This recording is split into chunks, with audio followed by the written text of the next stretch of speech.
wajib diqadha, namanya sholli fatu qadha, sholat wajib yang diqadha. Nah, aurat perempuan tadi sudah disampaikan, karena ibu perhatian di dalam sholat, di luar sholat, yaitu sama. Seluruh tubuh kecuali muka dan dua telapak tangan dapat disambungkan selama masih ingat, dan juga telapak tangan diperhatikan. Adapun di luar sholat itu ada khilaf ulama mengenai apakah wajib perempuan pakai cadar menutup muka seluruhnya kecuali mantoba.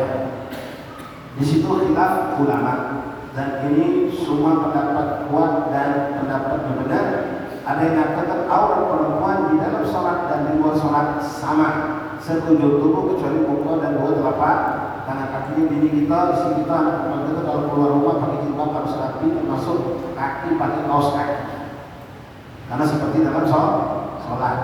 Ada yang mengatakan tidak cukup, harus tutup muka, cadar itu wajib. Itu pendapat sebagian ulama. Silakan kita pilih yang mana.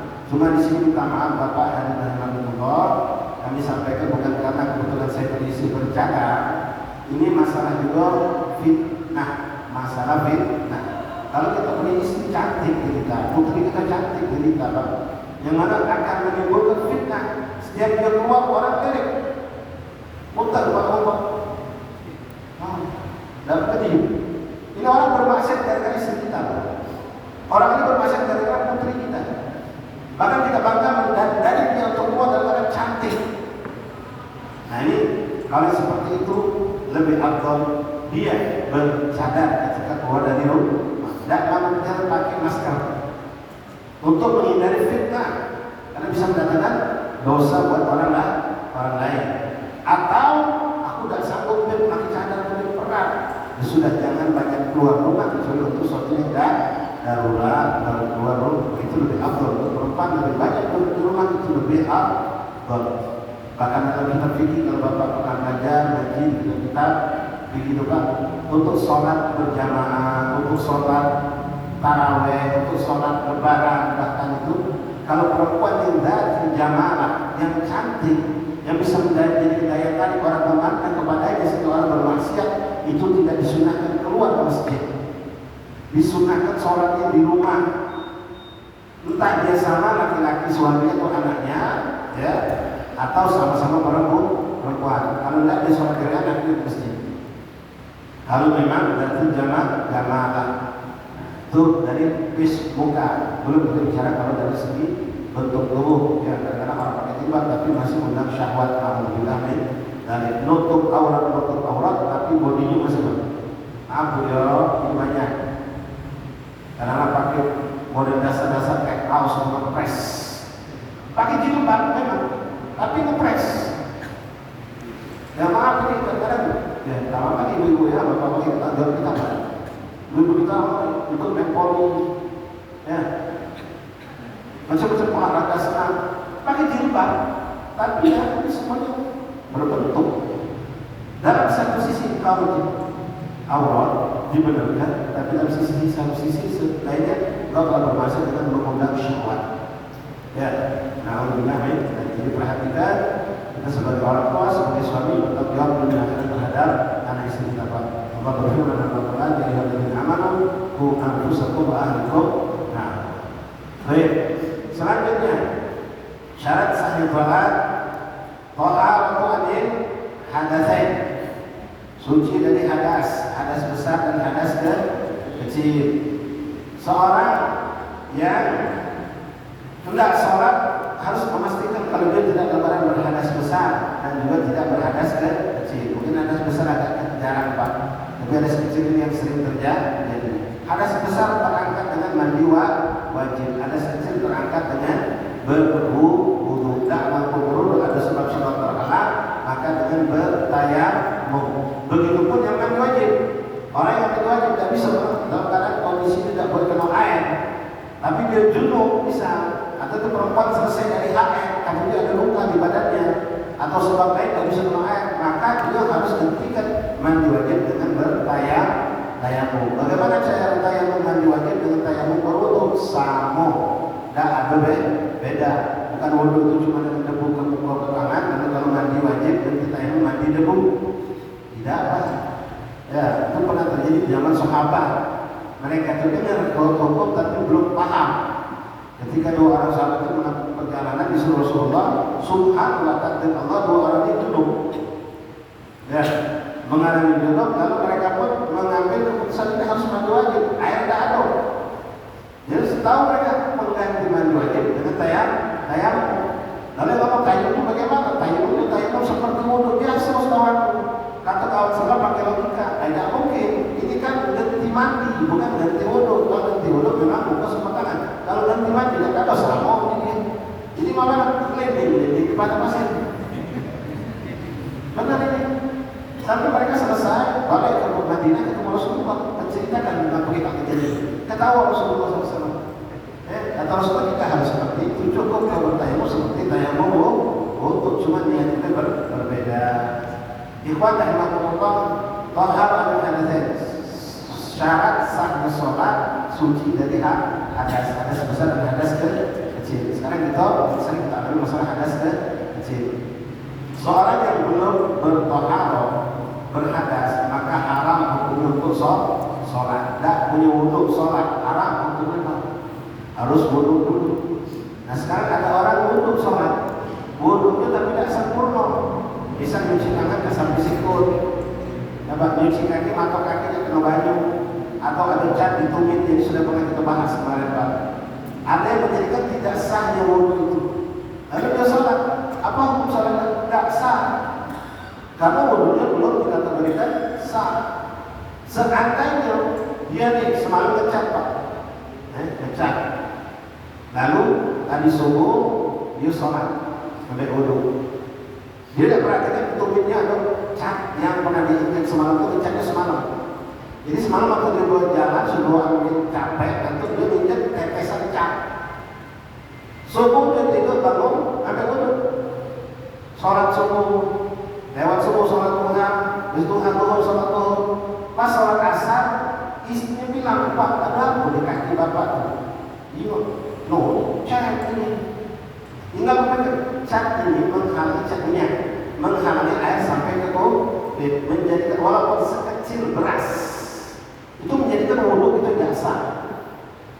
Maka berarti apa kabar sholat asarnya? Tidak sah. Apa kabar sholat duhurnya? Tidak sah. Apa kabar sholat duhurnya? Tidak sah. Sholat subuhnya juga tidak sah. Kenapa dia bisa menyakiti ini? Kenanya semalam, kenanya tadi malam. Nah wudhunya belum sah, maka harus dia ulangi wudhu, ulangi sholat.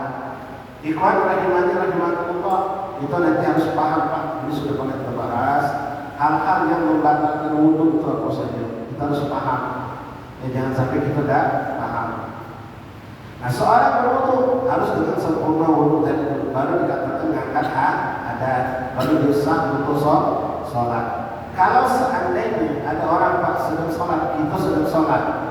Ya, kita sedang sholat, pas sudah sholat selesai atau ketika sedang sholat, ini beda dari sikap kita.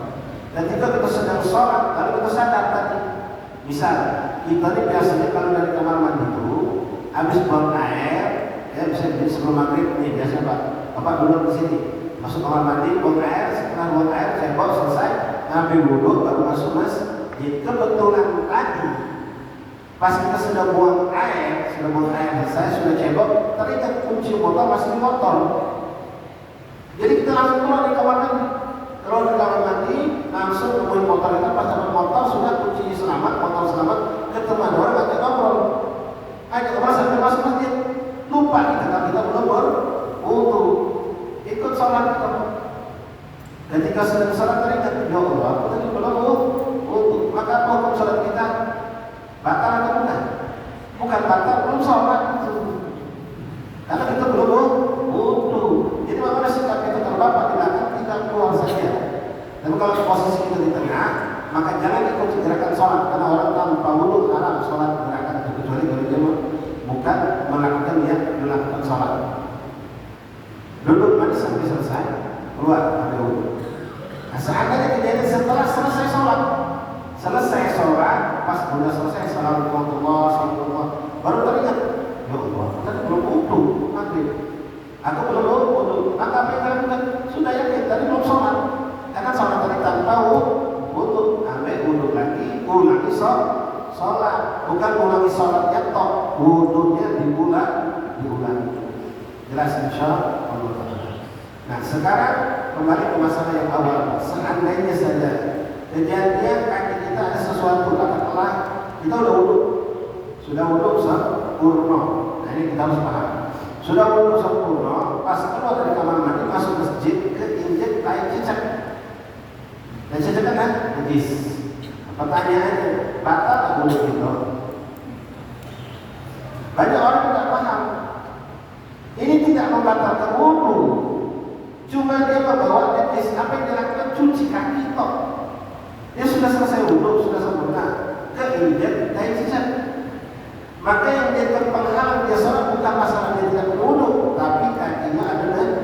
Jadi sikapnya bagaimana? Keluar ke kamar mandi, cuci kaki. Cuci kaki selesai. Begitu. Nah, kemudian gimana kalau bisa kita sudah sholat, kita nggak berwudu. Pas nggak berwudu, ini kayak tadi jadi Pak. Di bawah kaki kita pas kita sudah mau sholat, baru sholat sunnah katakanlah, baru sholat sunnah.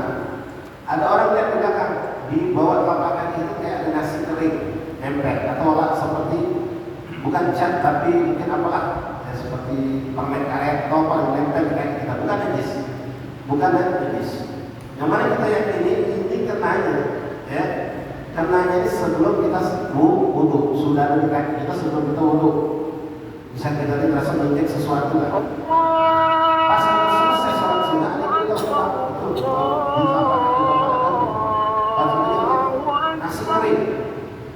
nasi kering ini kita yakin adonnya dari sebelum kita wudu. Apa wudu kita? Belum sah. Jadi lebih tepat saya katakan belum sah, bukan tidak sah saja. Belum sah. Kenapa bukan belum sah? Karena tugas kita bukan mengulangi wudu. Cukup bersihkan lalu ulangi cuci kaki. Yang diulangi hanya cuci kaki saja. Jadi tolong diperhatikan. Yang diulangi cuci kaki, kenapa? Kebetulan kaki ini terakhir. Kalau di kaki kanan pada kaki dan jadi masalah, cukup dibersihkan. Ya. Kalau kita ulangi cuci kaki saja, bukan ulangi wudu. Karena belum wudu itu pembatal, belum sempurna, cukup dimpurnakan di situ. Tapi beda masalah kalau seandainya itu ada di tangan. Ada di tangan, bekas atau sesuatu yang menghalang di tangan kita. Pas kita selesai wudu, masuk masjid, ada kawan yang tidur, ada pertanyaan oh segitu kerak nasi atau mungkin itu tadi main lem ada tempel di sini. Nah, sekarang wudu kita sudah sah belum? Kalau ini menghalangi air sampai ke kulit, maka kita katakan ini belum sah. Wudu kita tidak kita katakan sah, belum sah. Beda dengan kaki tadi Pak, kalau kaki tadi cukup ulangi cuci kaki, karena sekarang kita adalah baru lagi. Ketika itu terjadi di tangan, maka yang harus diulangi pertama bersihkan, ulangi cuci tangan, ulangi juga cuci kaki. Kenapa? Syarat wudu itu rukunnya harus tertib. Tangan dulu baru kaki. Jadi kaki itu belum dianggap sah wudu. Walaupun kita cuci kaki dengan sempurna, kenapa? Tangannya belum sah. Jadi tangan ini dibersihkan, ulangi cuci tangan, wudu itu tidak bermasalah saja. Kalau bermasalah dengan kanan saja. Dan kanan sama kita kanan umur kiri, mendahulukan kanan atas itu juga sunnah. Sunnah. Kalau saya wudu itu kanan sah, semua tidak meninggalkan sunnah dan melakukan perkara yang makruh. Jadi kalau tangan yang bermasalah, bersihkan, siapkan wudu lagi, lalu ulangi cuci kaki. Kalau kalian bersalah mengulangi tak apa dan kalau bukan wajib tapi sunnah ulangi cuci kaki. Jika kita contohkan bagaimana kalau kejadiannya dibuka, kalau dibuka dia ini kok pakai bedak, masyarakat kondangan pas hidup kita. Tak aslian katakan kondangan pakai bedaknya luar biasa. Pacak kerok. Itu kalau bedak nempel ke buku atau anggota tubuh dicubur. Bibir tidak termasuk bagian yang wajib basah. Ada yang katakan bagian jelas bukan sini. Bisa di sini ada bedaknya tebal, bisa dikerok. maka hukum wudunya sah dan tidak sah karena air tidak sampai ke kulit. Kalau air tidak sampai ke kulit maka tidak sah. Nah, bisa. Di sini ada satu ya, apa yang menghalangi muka kita atau dia perempuan. Maka ketika kita tahu di sini ada yang menyebabkan cuci muka tidak sempurna, yang diulangi wudu selesai sudah. Yang diulangi bukan cuma cuci muka, tapi cuci muka plus cuci tangan plus cuci kaki, semuanya diulang karena ini wajib tertib dalam rukun sholat. Bapak alhamdulillah iman rahmatullah. Nah, kalau orang mengalami batal wudu ketika sholat dengan maaf buang angin atau karangan ketiduran, maka hukum sholatnya batal. Bukan sholatnya batal, wudunya juga batal. Sebab sholat batal karena wudunya batal. Kadang-kadang Pak Jumat subuh, ya karena sini mungkin pakai juga sujud tilawah. Jamaah kita kadang-kadang masih muda, Pak. Kalau sujud tahiyat itu sudah salat masih tahiyat. Kalau sujud sudah ngangkat masih sujud. Itu bukan khusyuk. Apa hukum itu kalau sekiletan mengatakan ini ngantuk sama tidur itu, kalau tidur itu diantara tadi kita mimpi, Pak. Sekilas nih ada mimpi lah, teringat ngomong atau apa, itu sudah hukum tidur. Kalau sudah berdiri Bapak, nah itu boleh batal. Kalau sudah langsung nyampak macam itu sudah batal. Ya, wudunya batal karena hilang akal hukumnya karena tidur. Nah banyak yang macam kami sampai kami kecil-kecil kadang-kadang seperti itu. Kalau udah ngantuk mereka bangun sejam sebelum subuh, bertahan sampai subuh. Ada sholat Jumat subuh itu panjang. Itu kadang-kadang tahiyat kita udah sama, berdiri dia masih tahiyat terus. Belum selesai. Ternyata menjam tidur. Itu suruh ulangi wudu, sholat. Bukan hanya ulangi wudu saja. Wallahu a'lam bishawab. Insyaallah pada usaha kita sambung pada pertemuan malam Senin yang akan datang dengan Subhanahu wa taala. Bapak yang berhormat, berkurang sedikit saja itu ada pertanyaan. Boleh tak mengucapkan selamat tahun baru?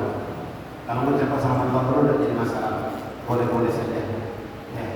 Tapi kalau kemarin masyarakat di situ banyak pandangan ulama dan kemudian mereka melarang kita untuk mengucapkannya untuk masalah antara tahun baru silakan dan apa hukumnya berubah boleh-boleh saja. Allah a'lam bishawab. Yang mau berwudu